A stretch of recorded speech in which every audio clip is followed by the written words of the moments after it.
गीता में अर्जुन के पूछने पर कृष्ण जी बताते हैं कि धरती पर जिस प्राणी ने जन्म लिया है उसकी मौत तय है। यह एक ऐसा सच है जिसे बदला नहीं जा सकता। परंतु क्या मरने के बाद हर किसी को मोक्ष मिलता है? इसका सीधा सा उत्तर है नहीं। इनमें से कुछ ऐसे भी होते हैं जिनकी आत्मा सदियों तक पृथ्वी लोक में ही रह जाती है। इसका कारण है उनकी अकाल मृत्यु हो जाती है। आपने कई बार देखा होगा कि आए दिन लोग सड़क दुर्घटना या फिर किसी आपदा का शिकार होते जा रहे हैं और अपनी जान गंवा रहे हैं। ऐसी मौतों को धर्मशास्त्रों में अकाल मृत्यु कहा गया है। अकाल मृत्यु वह स्थिति है जब शरीर तो नष्ट हो जाता है लेकिन आत्मा संसार में ही बनी रहती है। लेकिन सवाल यह उठता है कि आखिर ऐसा क्यों होता है? अकाल मृत्यु के पीछे क्या कारण है और उसके बाद आत्मा का क्या होता है? आज के इस वीडियो में हम इसी के बारे में विस्तार से जानेंगे। इस वीडियो में हम जानेंगे कि अकाल मृत्यु क्यों होती है, अकाल मृत्यु के बाद आत्मा का क्या होता है, अकाल मृत्यु कैसे होती है, अकाल मृत्यु से बचने का मंत्र क्या है, आत्महत्या को पाप क्यों माना गया है। इसलिए इस वीडियो को पूरा देखें और अपने दोस्तों को शेयर करें।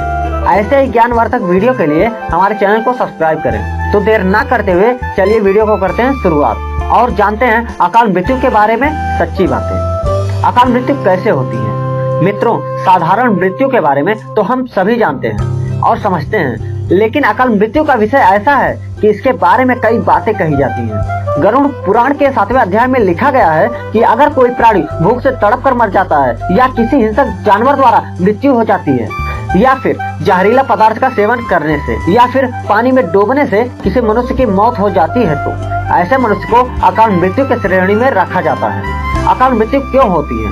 दोस्तों, अकाल मृत्यु किसी भी कारण से हो सकती है, फिर चाहे वह किसी रोग के कारण हो या फिर किसी दुर्घटना के कारण। ऐसे में मनुष्य अक्सर यही सोचता है कि वो काश उनके साथ नहीं हुआ होता तो शायद इनकी मृत्यु नहीं होती।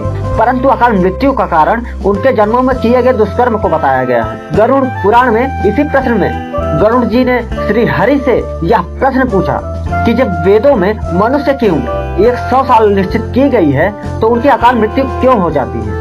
इस सवाल के उत्तर में श्री हरि बताते हैं कि यह सच है, वेदों में मनुष्य की उम्र 100 साल निर्धारित की गई है, परंतु इसमें दुष्कर्म को नहीं मिलाया गया है। यानी हर इंसान की मृत्यु तभी होती है जब उसके पास धर्म कार्यों के लिए शक्ति नहीं होती है या फिर उसका शरीर उसे धर्म कार्य करने की इजाजत नहीं देता है। इसके अलावा जब कोई इंसान अपनी इच्छा से धर्म कार्यों को त्याग देता है तो पृथ्वी पर उसके जीवन की अवधि कम होती जाती है। देखा जाए तो हर इंसान का कर्म ही उसका धर्म होता है। मनुष्य की मृत्यु तब होती है जब उनके पास अपने कर्मों को निभाने की शक्तियाँ, इच्छा नहीं होती।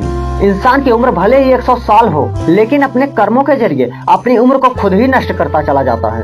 वेदों का ज्ञान न होने से मनुष्य जान ही नहीं पाता है, इसलिए हर मनुष्य को धर्म और अधर्म के बारे में जानना अवश्य चाहिए। गरुड़ पुराण में विष्णु जी यह भी बताते हैं कि मनुष्य के जीवन के 7 चक्र निश्चित हैं। अकाल मृत्यु को प्राप्त होने वाले जो मनुष्य इस चक्र को पूरा नहीं कर पाते उसे मृत्यु के बाद भी कई प्रकार के कष्ट भोगने पड़ते हैं। अचानक ही मृत्यु होने की वजह से मनुष्य की इच्छा, कामना और तृष्णा बनी रहती है जो कभी पूरा नहीं हो पाती। ऐसे में शरीर तो नष्ट हो जाता है लेकिन आत्मा का मोह नहीं छोड़ता है। इस स्थिति में अकाल मृत्यु वाली आत्माएं अपने परिजनों या जीवित लोगों को कष्ट पहुंचाती हैं और अपनी मनोकामनाएं पूरी करने का प्रयास भी करती हैं। यह आत्माएं प्रेत, पिशाच योनि में कई वर्षों तक यही भटकती रहती हैं। यदि हमारे परिवार में ऐसा किसी का हो तो क्या करना चाहिए? इन आत्मा को मुक्ति कैसे दिलानी चाहिए?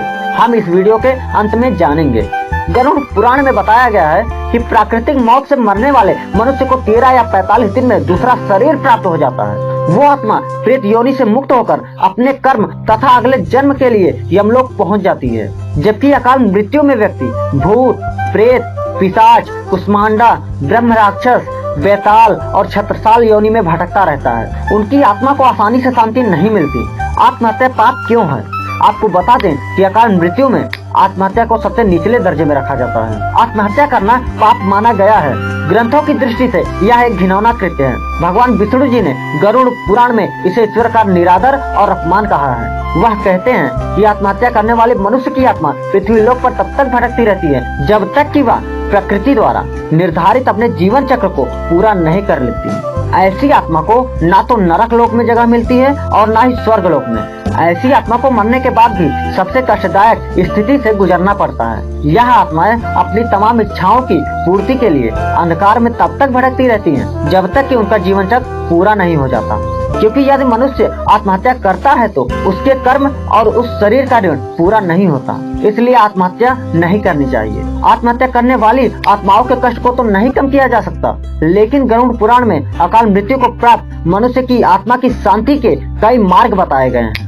अकाल मृत्यु से बचने के लिए मंत्र भगवान विष्णु बताते हैं कि अकाल प्राप्त मनुष्य के परिजनों को नदी या तालाब में तर्पण करना चाहिए। साथ ही मृत आत्मा की इच्छा की पूर्ति के लिए पिंडदान और दान पुण्य जैसे सत्कर्म करना चाहिए, ताकि उनकी आत्मा को जल्द ही मुक्ति मिल सके। यह सत्कर्म कम से कम 3 या 4 वर्षों तक करना चाहिए, तब जाकर कहीं अकाल मृतकों की मुक्ति मिल पाती है और उनके नए जीवन की शुरुआत होती है। मित्रों, अकाल मृत्यु से बचने के लिए हमें अच्छे कर्म करने चाहिए और दान पुण्य भगवान की प्रार्थना करनी चाहिए, क्योंकि प्रार्थना में भाग्य को बदल देने की शक्ति होती है। इसलिए आप भी पुण्य करें और दूसरों को भी इसके बारे में बताएं।